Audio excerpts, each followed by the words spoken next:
Let's take a look at some applications of stoichiometry to the real world.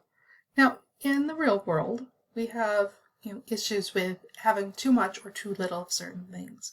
So in this particular example, we have a sandwich that's being made with 2 slices of bread and 1 slice of cheese. So if I have 2 slices of bread and 1 slice of cheese, I can make 1 sandwich.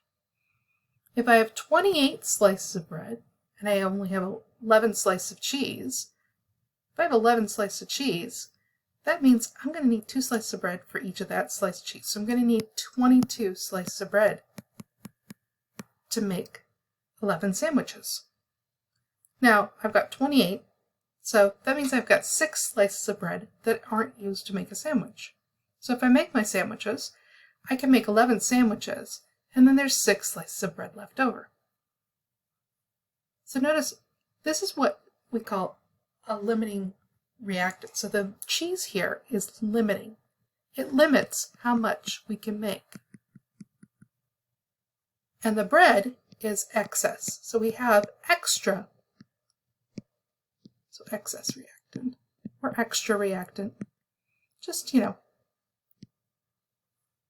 we designate it a couple different ways.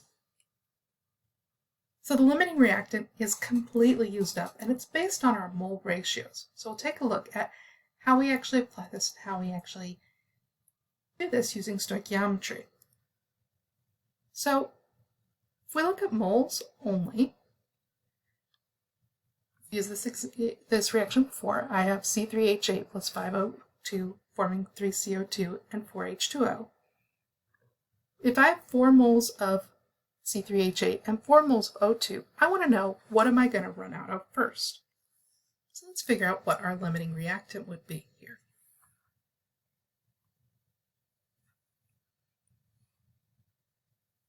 So we want to look at how much O2 we would need and how much C3H8 we would need.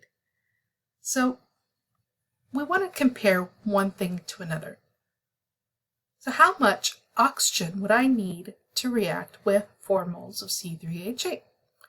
I could also look at it as how much C3H8 would I need to react with the O2. You can go either direction. The main thing is that you want to be comparing apples to apples. You want to be comparing them directly as opposed to just, kind of just looking at the numbers.